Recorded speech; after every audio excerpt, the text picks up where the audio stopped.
Lagi di Breaking News Kompas TV, kita baru saja mengikuti jalannya persidangan di Mahkamah Kehormatan Dewan yang baru saja juga menghadirkan kesaksian dari Menko Polhukam Luhut Binsar Panjaitan. Sidang yang berlangsung sejak siang tadi berakhir ketika tadi pimpinan sudah mengatakan sudah cukup keterangan yang disampaikan oleh Luhut dan pertanyaan-pertanyaan yang disampaikan oleh unsur anggota maupun pimpinan dari MKD juga sudah tersampaikan tadi dalam sidang. Dan saudara, kita sedang melihat bagaimana kondisi terkini di sana ketika Menko Polhukam Luhut Binsar Panjaitan saat ini sudah meninggalkan atau mulai meninggalkan gedung Dewan, gedung DPR, dan beberapa poin tadi yang disampaikan diantaranya juga ketika Luhut menyampaikan closing statement atau pernyataan penutupnya dalam sidang kali ini bahwa apa yang disampaikan ia harapkan juga bisa menjadi sesuatu yang bermanfaat bagi jalannya proses persidangan kode etik yang berlangsung di MKD. Kemudian juga tadi Luhut menambahkan bahwa apapun yang saat ini tengah berlangsung, komponen bangsa saat ini perlu bersatu untuk bisa mendukung segala program pemerintah yang tentunya dimaksudkan untuk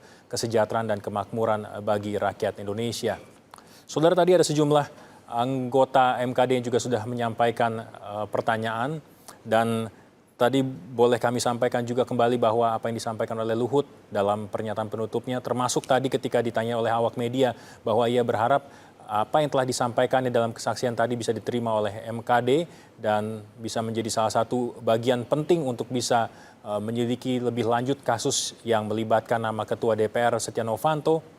Kemudian juga ada Presiden Direktur PT Freeport Indonesia Ma'ruf Samsudin dan pengusaha migas Riza Khalid. Dan dalam perkembangan yang sama, saudara, di hari ini pengusaha migas Riza Khalid yang juga namanya turut disebut dalam percakapan yang melibatkan 3 nama saat ini juga kembali tidak hadir dalam panggilan kedua yang dilayangkan oleh Mahkamah Kehormatan Dewan. Saudara, terkait dengan apa yang disampaikan oleh tadi para anggota MKD, kami sampaikan sejumlah poin, diantaranya ketika tadi Kahar Muzakir juga menyampaikan opini, bisa dikatakan seperti itu, ketika menjelang penutupan sidang tadi, karena apa yang disampaikan bukan lagi dalam bentuk bertanya atau pertanyaan, tapi menyampaikan apa yang menurut seorang Kahar Muzakir, bagaimana jalannya persidangan ini telah berlangsung. Salah satunya ketika ia menyebutkan bahwa Menteri SDM Sudirman Said menjadi sumber dari segala permasalahan yang ada saat ini. Itu yang dikatakan oleh Kahar Muzakir sebagai bagian dari opininya bahwa semua tanggung jawab seharusnya berada di tangan seorang Menteri SDM Sudirman Said. Dan saudara, tentunya kami juga masih ingin menyampaikan informasi terkait dengan sidang yang berlangsung selama kurang lebih 4 hingga 5 jam tadi, mulai siang tadi, dan dalam kesaksiannya di hadapan Majelis Mahkamah Kehormatan Dewan DPR, saudara, Menko Polhukam Luhut Binsar Panjaitan tidak membantah mengenal pengusaha Riza Khalid. Meski demikian, Luhut membantah terlibat dalam lobi minta saham Freeport kepada Presiden Direktur PT Freeport Ma'ruf Samsudin. Hanya pertemuan antara saudara Ma'ruf Samsudin dengan Setia Novanto dan saudara Reza Khalid pada tanggal 8 Juni 2015? Tidak. Tidak mengetahui. Saudara kenal dengan saudara Setia Novanto? Kenal. Kenal. Dalam kaitan apa saudara mengenal dengan saudara Setia Novanto? Ya kan dia ketua DPR RI, masa enggak kenal? Saya kira ya kenal lah, Pak. Kenal dengan saudara Setia Novanto. Ada hubungan bisnis? Tidak ada. Tidak ada hubungan bisnis, Pak. Dengan saudara Reza Khalid? Kenal. Ada hubungan bisnis? Tidak ada. Dengan pertemanan? Sejak kapan saudara kenal dengan saudara Reza Khalid? Saya lupa berapa tahun yang lalu. Baik. Dalam rekaman tanggal 8 Juni tahun 2015, ya, memang betul bahwa beberapa kali nama saudara disebut dalam rekaman itu. Dan sering juga saya katakan bahwa tidak ada salahnya. Mau 1000 kali, mau berapa kali, tidak ada. Karena orang disebut nama tidak terlibat dalam pembicaraan itu. Saya akan mengkonfirmasi aja, Pak. Ya. Dalam rekaman itu juga disebut bahwa dalam kaitan menyangkut masalah pembangunan PLTA, pembangunan listrik yang ada di Urumuka, Papua, di mana saudara di situ dikatakan sebagai pihak yang menjamin, gitu. Apakah benar adanya, Pak? Saya aja tidak tahu itu. Tanya aja yang bersangkutan. Baik. Yang mulia.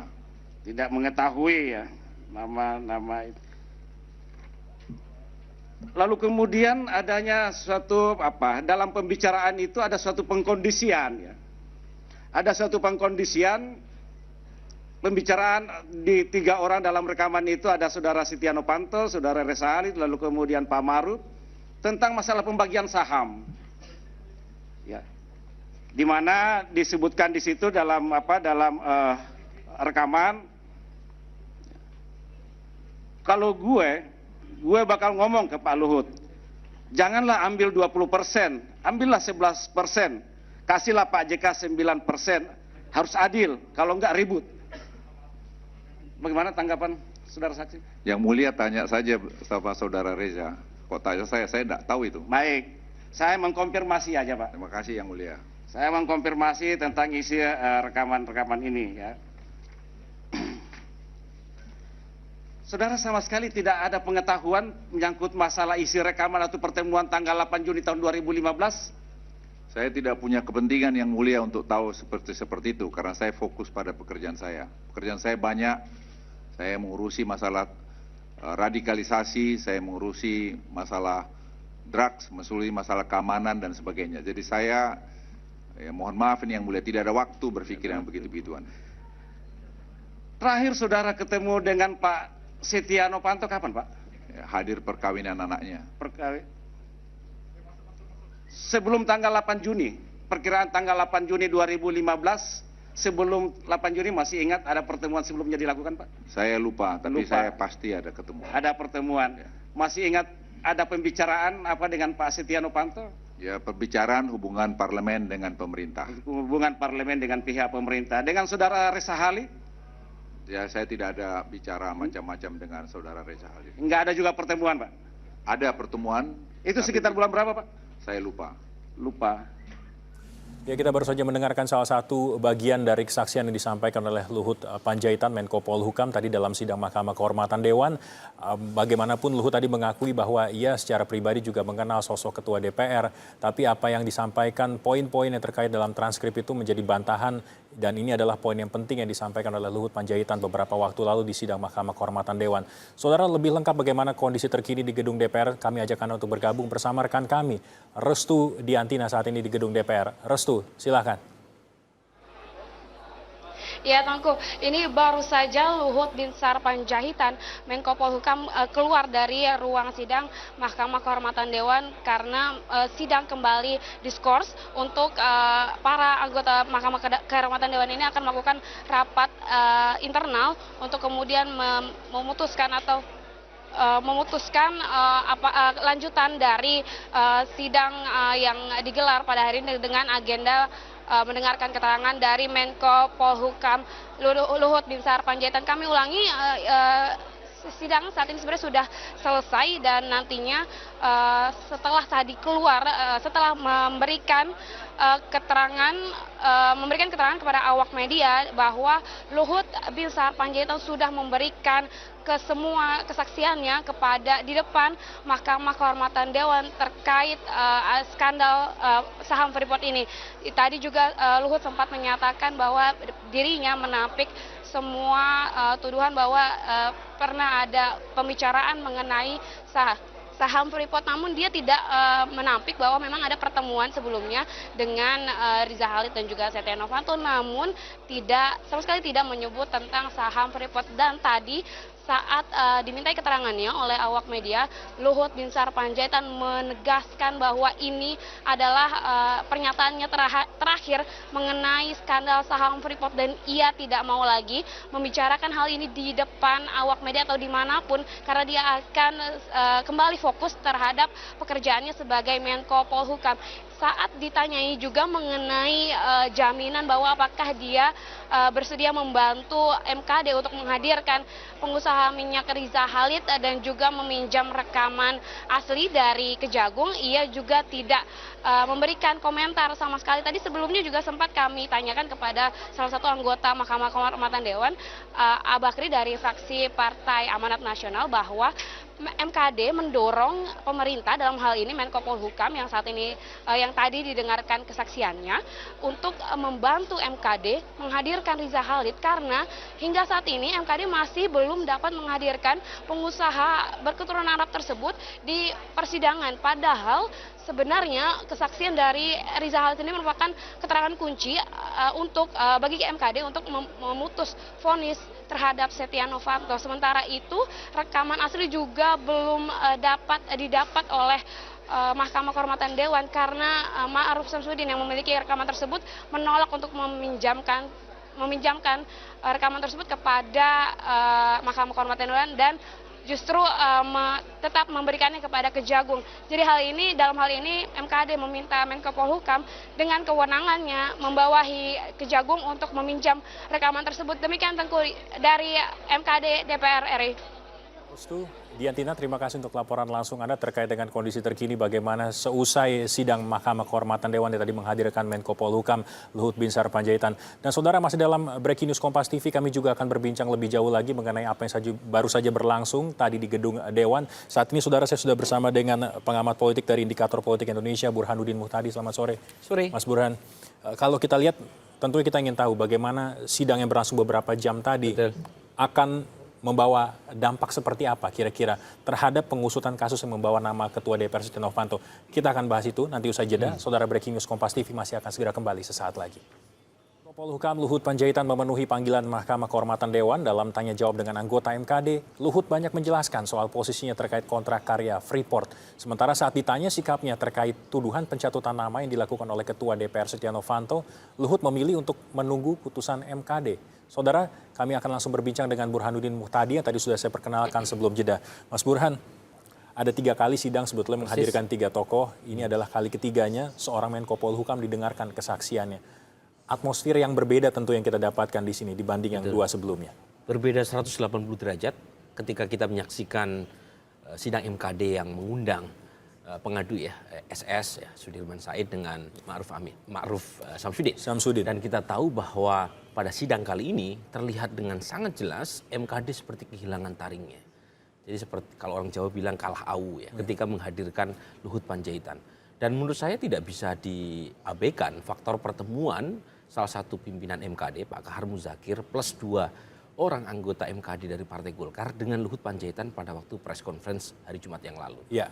Jadi pertemuan itu seperti memberikan panggung bagi sidang MKD hari ini dan terlihat betul anggota MKD seperti kesulitan untuk menanyakan sesuatu kepada saudara Luhut Panjaitan. Atau dengan kata lain sebetulnya kita sudah menemukan di awal ada konflik kepentingan Jumat lalu sampai dengan tiba di hari ini. Jadi trio MKD dari Partai Golkar itu jelas bersifat tidak independen. Jadi bersikap parsial karena terlibat dalam proses pertemuan dengan saksi.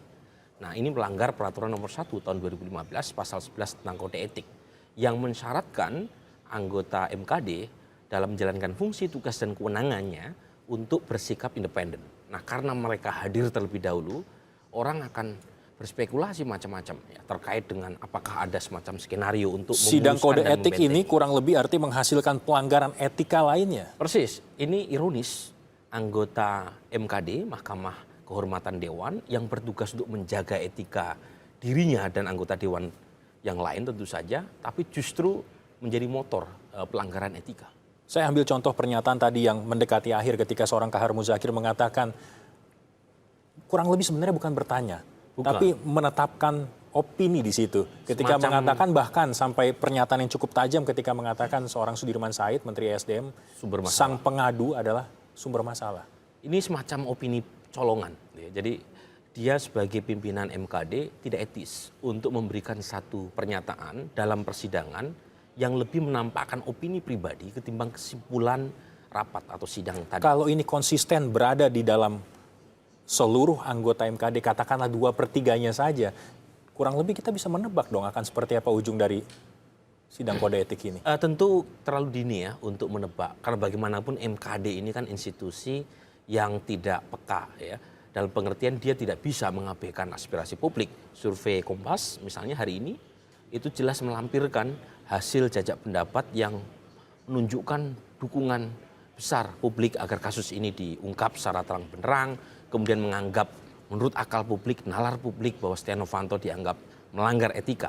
Kalau kemudian MKD berjalan dengan akal bulusnya sendiri, saya kira akan berhadapan dengan arus besar yang sudah terbentuk di opini publik. Itu satu. Yang kedua, lepas dari segalanya kita harus akui bahwa apa yang disampaikan oleh Pak Luhut Panjaitan dalam sidang siang ini itu jauh lebih baik ketimbang press conference hari Jumat yang lalu. Pada sidang hari ini beliau lebih tertata emosinya, tidak menampakkan gitu ya kemarahan seperti yang beliau tampilkan pada waktu press conference kemarin. Dan terakhir dia juga menyampaikan permintaan maaf kalau misalnya ada kesalahan kata waktu press conference sebelumnya. Pada waktu press conference itu ada 3 kesalahan fatal yang dilakukan oleh Luhut Panjaitan. Pertama dari sisi substan.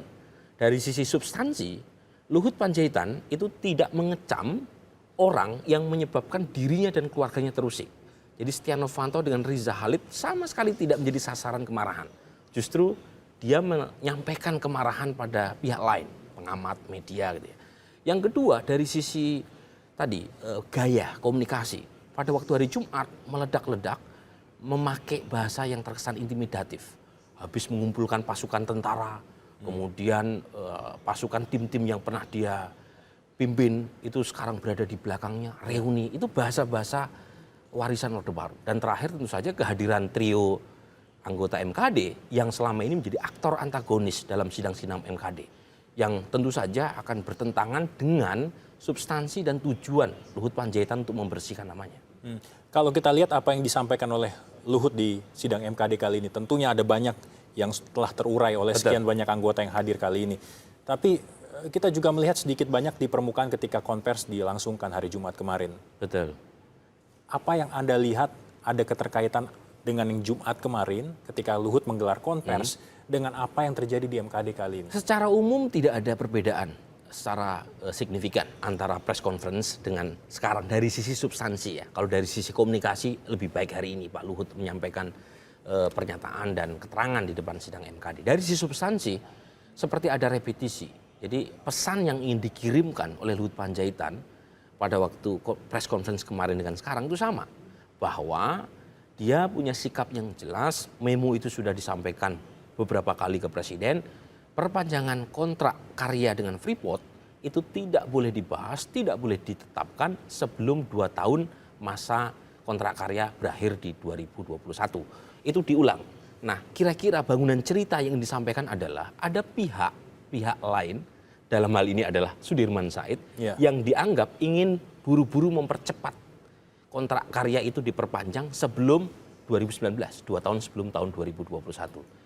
Nah itu yang kemudian diberikan semacam umpan lambung oleh anggota Dewan Etik terutama dari Partai Golkar dan Partai Gerindra. Umpan lambung itu ditangkap dan ditendang oleh Saudara Luhut Panjaitan dengan mengulang berkali-kali posisi saya seperti itu karenanya isi rekaman yang melibatkan Setia Novanto dengan Reza yang berkali-kali mengutip namanya dari sisi substansi dianggap tidak valid.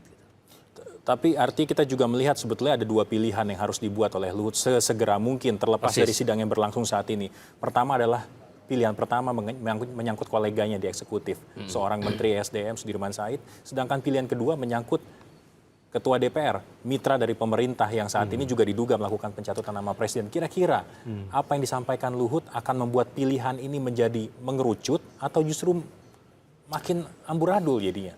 Sebenarnya apa yang terjadi sekarang akibat, bukan sebab. Akibat dari persaingan antar politikal operatif di sekitar Pak Jokowi.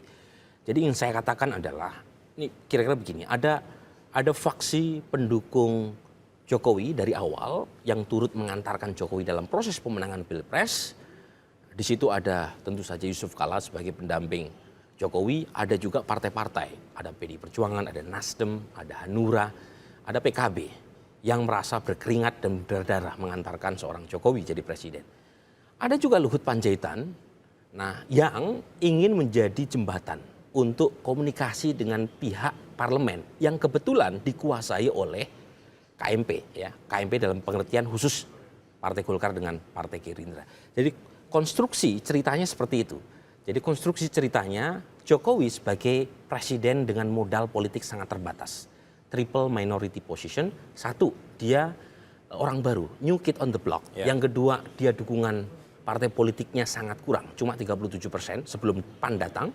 Yang terakhir, dia bukan figur yang menentukan di partainya sendiri, di PD Perjuangan. Karenanya, supaya program kerja pemerintah itu lolos dan mulus, membutuhkan dukungan dari Gerindra dengan Partai Golkar yang kebetulan dominan di koalisi Merah Putih. Nah, untuk menjembatani itu, ada seorang Luhut Panjaitan. Ini political operatif yang kita harus akui, setahun terakhir berhasil menjaga hubungan antara parlemen dengan pemerintah secara sangat baik. Nah, dalam politik, there is no freelance. Nah, kira-kira seperti itu. Tidak ada makan siang gratis, dan disitulah arena untuk memperebutkan rente itu dianggap mengganggu establishment mereka-mereka yang dianggap punya kontribusi dan saham dalam proses pemenangan Jokowi. Konfliknya kira-kira seperti itu. Dan ironi ketika kita, ini adalah sidang ketiga yang menghadirkan 3 orang saksi yang digelar secara maraton sebetulnya. Ada 2 menteri yang sudah dihadirkan dalam persidangan ini. Tapi kita melihat ada perlakuan yang berbeda. Sangat berbeda.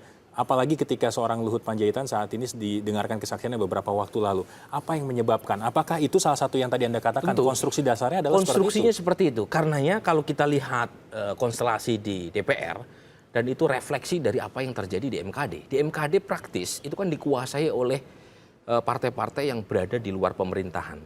Karena kita tahu sesuai dengan perubahan Undang-Undang MD3, itu KMP menguasai, dan itu refleksinya ada di salah satu potretnya ya ada di MKD. Nah, kalau kemudian mereka mengundang Sudirman Said, praktis mereka yang relatif dekat secara politis maupun secara faksi dengan Setia Novanto itu cenderung kritikal terhadap Sudirman Said, karena Sudirman Said dianggap mengganggu gitu ya kepentingan mereka untuk bisa mendapatkan akses ke pemerintah melalui siapa? Melalui Luhut Panjaitan. Kan kalau kita baca rekamannya kan clear itu di situ ya. Rekamannya sepertinya Luhut menjadi pihak atau proksi bagi kepentingan pihak luar untuk bisa masuk ke dalam. Dan kemudian itu mengganggu kemapanan tadi, status quo tadi. Nah, disitulah kira-kira pertarungan. Sebenarnya nggak beda jauh dengan apa yang terjadi pasca Orde Baru. Apa yang terjadi di Indonesia hari ini itu tak pernah jauh dari cerita besar tentang oligarki dan kartel. Sesimpel itu. Oke, kita akan langsung bergabung juga dengan narasumber kita yang lain saat ini yang berada di gedung DPR dengan Pak Supratman. Halo, selamat sore. Pak Supratman. Halo, selamat sore. Selamat sore Pak Supratman, terima kasih sudah bergabung bersama kami dalam Breaking News Kompas TV. Pak, saya sudah bersama dengan Burhanuddin Muhtadi saat ini di studio. Kami sedang berdiskusi dan salah satu poin yang kami sedang bahas adalah sepertinya ada atmosfer yang berbeda dalam persidangan MKD kali ini. MKD terlihat seperti melempem dibanding 2 sidang sebelumnya. Betul seperti itu? Ya, Mas Tengku ya, dengan suasana yang berbeda, itu tidak salah dari sisi publik. Saya sejak awal mengatakan bahwa kehadiran Pak Luhut Binsar Panjaitan untuk didengar keterangannya di dalam persidangan MKD, itu sesungguhnya dari sisi perspektif pembuktian, itu tidak perlu beliau hadir. Nah, oleh karena itu tentu pertanyaannya juga sangat normatif yang harus kita lakukan.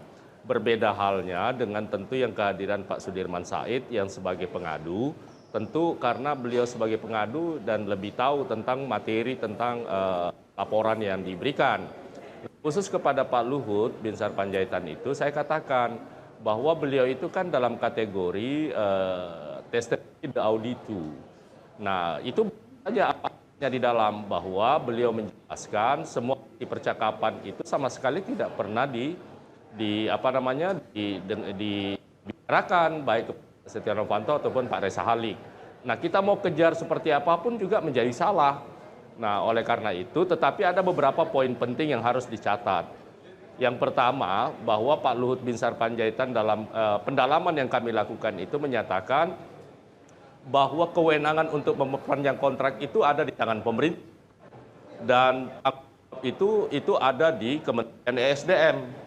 Nah, pertanyaan berikutnya adalah kok tiba-tiba sekarang dilaporkan Pak Setia Novanto, tetapi sesungguhnya ada pelanggaran undang-undang yang dilakukan oleh Menteri dalam mengeluarkan surat tanggal 7 Oktober itu tidak ditindaklanjuti. Nah, jangan-jangan ini benar asumsi kita selama ini bahwa seperti yang disampaikan oleh Menteri Koordinator Bidang Maritim dan Sumber Daya Alam kita, nyatakan bahwa ini adalah perang sesungguhnya yang terjadi bagi orang yang semua berkepentingan dalam rangka mencari kehidupan yang ada di Freeport. Gitu loh. Pak Supratman, dari pernyataan Anda, bukankah itu akan menjadi bias, Pak? Seolah-olah ini akan sebetulnya bukan hanya sekedar menyasar ke Ketua DPR, Setia Novanto, bahkan jangan-jangan justru nanti sebaliknya, yang Anda sasar dan kawan-kawan MKD adalah seorang Menteri SDM Sudirman Said. Bukan, jadi kita MKD tentu tidak punya kewenangan dalam rangka menyasar orang-orang lain. Tetapi ini adalah fakta persidangan yang harus kita ungkap sejelas-jelasnya, seterang-terangnya. Nah, oleh karena itu jangan juga kita terobsesi dengan sesuatu hal, padahal kita tidak berlandaskan dengan fakta-fakta persidangan. Jangan lupa bahwa di dalam persidangan etik kali ini kita juga terikat dengan soal tata beracara, di mana di dalamnya kita tentu meminta keterangan kepada orang-orang yang mengetahui persis pertemuan-pertemuan yang tadi. Nah, apa yang terjadi dengan Pak Luhut Binsar Panjaitan, bahwa rekaman isi percakapan yang ada di sana sama sekali tidak pernah dibicarakan. Jadi tidak ada sesuatu hal yang menurut saya harus kita oleh karena itu saya minta sebenarnya kepada teman-teman di MKD, sudah kita segera ambil keputusan. Karena toh semua yang berkepentingan kecuali Risa, mudah-mudahan nanti dalam rapat internal bisa diputuskan jam 7 malam ini masa skor sidang kita. Insya Allah nanti kita akan lihat perkembangannya, apakah kemungkinannya Pak Risa Halid lagi masih memungkinkan untuk kita panggil atau tidak. Pernyataan terakhir Anda tadi sudah mulai mengarah bahwa MKD akan secepatnya mengambil keputusan. Bisa dipastikan dalam berapa lama keputusan itu akan dibuat? Itu tergantung dari kesepakatan seluruh anggota MKD yang berjumlah 17 orang. Jadi saya secara pribadi menyatakan bahwa semakin cepat kita ambil keputusan terhadap dugaan pelanggaran etik ini akan semakin baik. Artinya opsi untuk menghadirkan Riza Halid yang udah untuk kali kedua juga lagi-lagi tidak memenuhi panggilan MKD bisa saja ditepikan, dipinggirkan. Bukan, jadi nanti dalam rapat internal malam ini, jam 7 malam ini, itu nanti akan kita putuskan, melihat urgensinya. Yang menjadi persoalan kan sekarang ini epicentrum pembicaraan di dalam rekaman, itu bersumber dari Pak Luhut yang disebut 66 kali. Nah, Pak Luhut dalam keterangannya walaupun tidak hadir di dalam pertemuan yang 3 orang itu, menyatakan bahwa beliau sama sekali tidak pernah membicarakan hal-hal yang berkaitan dengan perpanjangan kontrak Freeport itu baik kepada Pak Ma'ruf maupun kepada Pak Setia Novanto maupun kepada Pak Risa Halid.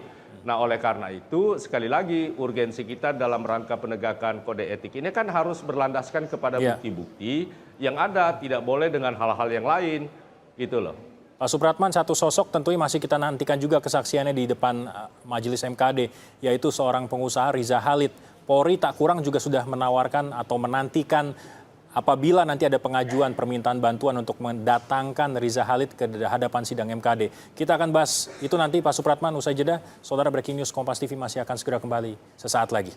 Kembali bergabung bersama kami di Breaking News Kompas TV, Burhanuddin Muhtadi masih bersama kami di studio. Sementara di gedung DPR saat ini ada Supratman dari Gerindra yang merupakan anggota MKD juga. Mas Burhan, kita langsung bergabung ke DPR lagi. Pak Pratman, tadi sebelum jeda saya bertanya, ada satu sosok yang juga tengah dinantikan kesaksiannya di MKD, Riza Halid. Apalagi yang akan diupayakan oleh MKD setelah 2 kali tidak memenuhi panggilan, selanjutnya apa? Jadi memang dalam sidang internal kita yang lalu, rapat internal kita yang lalu, memutuskan sebenarnya jadwal pemanggilan kepada Reza itu kita undur sampai kemudian kita bisa mendapatkan alat bukti rekaman asli berupa handphone itu dari Kejaksaan Agung. Itu keputusan rapat internal MKD.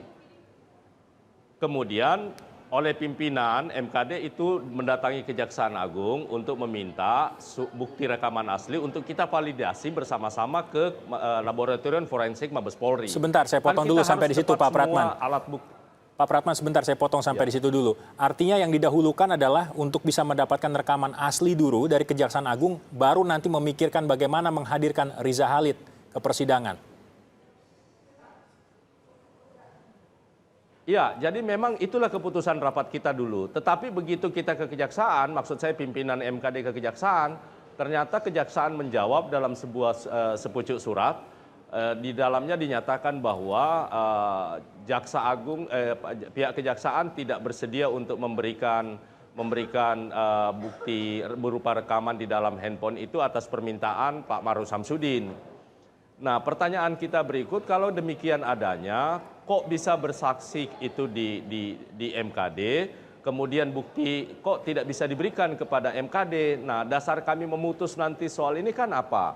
Nah, oleh karena itu, waktu diputuskan di rapat internal, karena kita yakin semua beritikat baik untuk menyerahkan seluruh bukti yang dimiliki, nah, itulah kita lakukan permintaan kepada kejaksaan. Tapi ternyata setelah kita sampai di sana, kejaksaan hanya membalas bahwa Pak Ma'ruf Samsudin tidak bersedia memberikan kepada siapapun rekaman itu. Nah, karena itu tidak bisa kita dapat, maka akhirnya dijadwalkanlah pemanggilan kepada Pak Riza Halid yang tadi juga tidak sempat hadir gitu loh. Mas Burhan, sepenting apa rekaman ini? Karena kita sudah mendengarkan sebetulnya rekamannya di dalam sidang 2 kali bahkan kita dengarkan. Tapi MKD nampaknya masih berharap untuk bisa mendapatkan yang aslinya. Ya, kalau kita lihat sidang MKD dan kegigihan untuk mendapatkan rekaman asli, tentu MKD punya dasar. Tetapi poin saya sederhana sebenarnya. Akal publik, nalar publik itu bicara sangat simpel. Ini kan soal etika yang sedang disidangkan. Etika Ketua DPR yang sedang dipersoalkan. 1, apakah Setia Novanto mengakui atau tidak mengakui pernah bertemu Ma'ruf Samsudin dan Riza Halid? Kalau itu sudah terjadi bahwa Riza Halid diajak oleh seorang Setia Novanto untuk bertemu dengan Freeport Indonesia dalam ini adalah Ma'ruf Samsudin, itu praktis. Sebentar, mohon saya berikan kesempatan dulu ke Mas Burhan. Ya.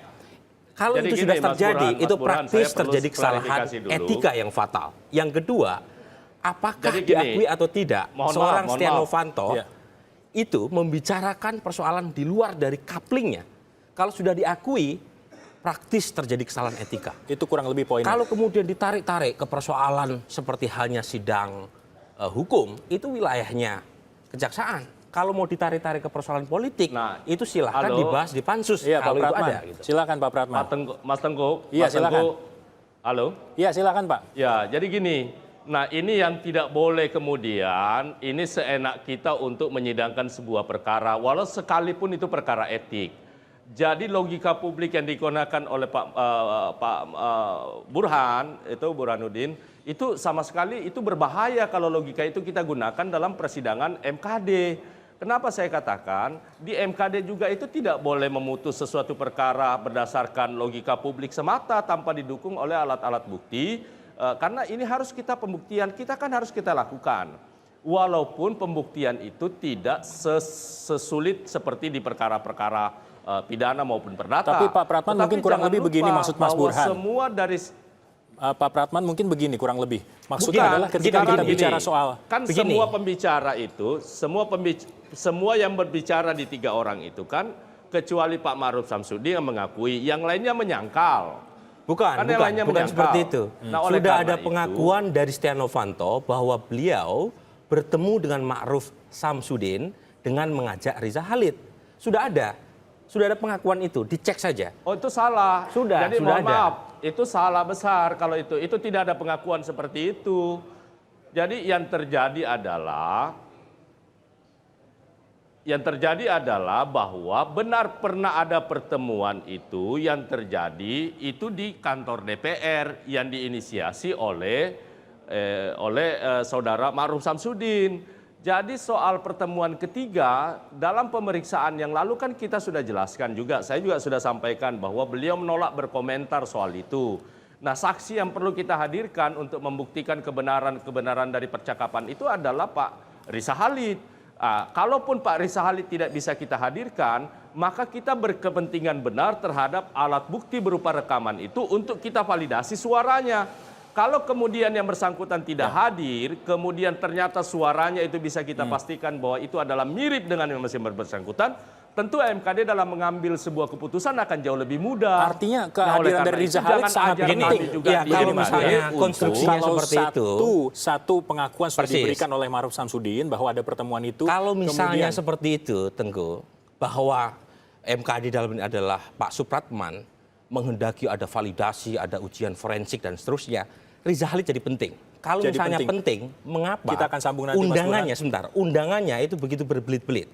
Sampai misalnya Sekretariat MKD mengatakan tidak tahu mau dikirim suratnya untuk saudara Riza Khalid. tahan dulu omongan Jadi itu, sebenarnya kita akan sambung MKD dulu. itu sendiri, Kita akan jeda dulu sedikit sebentar. saja. Silakan. MKD itu sendiri itu juga memperlama proses itu, membuat drama itu sendiri. Oke, kita akan sambung nanti Breaking News Kompas TV. Saudara masih akan segera kembali sesaat lagi. Kembali lagi di Breaking News Kompas TV dan saudara kami masih berbincang dengan anggota MKD dari fraksi Gerindra saat ini Supratman di gedung DPR. Kemudian ada Burhanuddin Muhtadi, pengamat politik, juga berada di studio saat ini bersama kami. Dan masih terkait dengan masalah kasus pencatutan nama Presiden dan Wakil Presiden, saudara kami ajak Anda untuk bergabung bersama rekan kami Maharani di Kejaksaan Agung saat ini. Rani, apakah Presiden Direktur PT Freeport Indonesia Ma'ruf Samsudin sudah memberikan keterangannya? Silakan. Iya Teguh, sampai dengan saat ini Presdir PT Freeport Indonesia Ma'ruf Samsudin belum memberikan keterangan karena memang sejak kedatangannya pada pukul setengah 10 pagi tadi hingga saat ini terhitung lebih dari 7 jam Ma'ruf Samsudin dimintai keterangan oleh pihak Kejaksaan Agung belum terlihat Ma'ruf Samsudin keluar dari Kejaksaan Agung. Artinya sampai dengan saat ini pemeriksaan masih berlangsung. Pemeriksaan yang dilakukan Kejaksaan Agung kepada Presdir PT Freeport Indonesia Ma'ruf Samsudin ini merupakan pemeriksaan keempat kalinya, di mana pemeriksaan ini juga merupakan pemeriksaan lanjutan untuk mencocokkan isi rekaman dan juga keterangan dari Ma'ruf Samsudin. Berdasarkan keterangan dari Jampisus tadi menyatakan bahwa pemeriksaan ini untuk kembali memperdengarkan rekaman pembicaraan yang sebelumnya diserahkan oleh Ma'ruf Samsudin ke Kejaksaan Agung, di mana isi rekaman ini membicarakan seputar renegosiasi kontrak karya PT Freeport Indonesia, di mana dalam pertemuan 8 Juni lalu ini ada Ketua DPR Setia Novanto, lalu ada pengusaha minyak Riza Khalid dan juga ada Ma'ruf Samsudin. Selain Ma'ruf Samsudin, pihak dari Kejaksaan Agung hari ini juga meminta keterangan dari Sekretaris Ketua DPR Setia Novanto yaitu Dina, di mana hari ini Dina dimintai keterangan untuk mencocokkan terkait dengan sejumlah bukti yang dimiliki oleh pihak kejaksaan, yaitu bukti pembayaran tempat pertemuan pada 8 Juni 2015 lalu dan juga bukti pembayaran. Kenapa Kejaksaan Agung memeriksa atau meminta keterangan dari Dina ini adalah untuk mengetahui siapa sebenarnya yang menginisiasi dari pertemuan ini. Sampai dengan saat ini memang pihak dari Kejaksaan Agung masih terus menelisik kasus ini karena sebelumnya memang dari Kejaksaan Agung menduga adanya pemufakatan jahat yang mengarah pada kasus dugaan korupsi dalam pencatutan nama Presiden dan Wakil Presiden. Sementara itu juga untuk minggu ini pihak dari Kejaksaan Agung berencana meminta keterangan dari Deputi 1 Staf Kepresidenan yaitu Darman Prasojo, di mana nama Darman Prasojo ini sebelumnya juga disebut-sebut dalam rekaman pembicaraan pada 8 Juni 2015 lalu. Sementara demikian dapat kami laporkan dari Kejaksaan Agung, kembali ke Anda di studio Teguh. Kejaksaan Agung, terima kasih. Dan saudara, Breaking News Kompas TV masih akan segera kembali sesaat lagi. Breaking News Kompas TV, kita akan langsung bergabung ke gedung DPR saat ini dengan Pak Supratman dari Gerindra, anggota MKD. Pak Supratman, di ujung perbincangan kita, apalagi langkah MKD selanjutnya sudah menghadirkan 3 orang, Riza Khalid tentu yang paling ditunggu saat ini. Ya, malam ini juga jam 7 kita akan rapat internal untuk melakukan menentukan jadwal berikutnya. Apakah nanti Riza Khalid akan kita panggil lagi dengan cara yang lain, nanti akan kita putuskan di dalam rapat internal malam ini juga. Tapi perlu saya tegaskan satu hal, bahwa percayalah dari siapapun anggota MKD, termasuk saya pribadi menyatakan bahwa kami pasti akan memutus perkara ini seadil-adilnya dan seobjektif mungkin. Oleh karena itu kami berharap jangan juga terlalu cepat pesimis atau menghakimi kami semua. Kami tentu akan memeriksa perkara ini sesuai dengan fakta-fakta yang ada, sesuai dengan alat-alat bukti yang ada, dan sebagaimana yang diamanatkan dalam proses beracara di MKD. Harapan kita semua bahwa mudah-mudahan seperti juga harapan Pak Luhut tadi dan harapan kita sebagai bangsa, mudah-mudahan ini menjadi pelajaran berharga buat kita. Saya sebenarnya tidak terlalu penting buat saya hari ini adalah mengadili Pak Setia, diganti atau apa, itu silakan saja. Tapi yang paling penting buat saya hari ini adalah ini momentum buat kita untuk memperbaiki negara ini, khususnya dalam sistem tata kelola SDM kita. Nah, insya Allah mudah-mudahan kita akan mendorong di luar MKD nanti persidangan ini biarkan tetap berjalan. Saya sebagai anggota DPR juga mendorong supaya pansus tentang Freeport ini harus segera kita gulirkan supaya kita mendapatkan hal-hal yang berkaitan dengan kepentingan bangsa dan negara ini jauh lebih besar untuk kita bisa menerima manfaat yang sebesar-besarnya. Gitu. Baik, itu tentu yang ditunggu. Sepakat dengan apa yang Anda sampaikan dalam beberapa kalimat terakhir tadi, Pak Supratman. Mas Burhan, silakan terakhir. Ya, salah satu pelajaran yang seharusnya bisa diberikan dalam berdemokrasi adalah memperkecil gap antara aspek prosedural demokrasi dengan aspek substansial demokrasi. Itu yang disebut dengan istilah meminimalisir malintegration. Kalau dari sisi demokrasi kita sudah maju sekian langkah ke depannya. Tetapi ada hal yang masih minus dalam praktik demokrasi kita. Itu yang disebut dengan istilah democratic civility, keadaban demokratis. Keadaban demokratis itu bertumpu pada trust publik. Kalau trust itu sudah hilang, seharusnya dengan jiwa besar, seorang pejabat publik menyatakan mundur. Karena itulah cara yang terhormat, cara yang terbaik agar keadaban publik bisa dijaga. Tanpa mengikuti Karena begini, proses panjang ini. Ini kan ada 3 arena. Arena pertama adalah arena etik di MKD, ada arena hukum yang sedang digarap oleh kejaksaan, ada arena politik yang mungkin sedang dikerjakan dalam proses pembentukan pansus. Seharusnya pejabat publik itu mendahulukan akhlak ketimbang fikih. Kalau masuk pada urusan formal, sementara trust sudah hilang, apa yang mau dipertahankan? Legitimasi sosial, legitimasi etik di mata publik sudah runtuh. Yang tinggal sekarang adalah legitimasi formal. Kalau masih bekerja pada wilayah itu, menurut saya kita sedang berjalan tempat dalam proses berdemokrasi. Terima kasih Mas Burhan.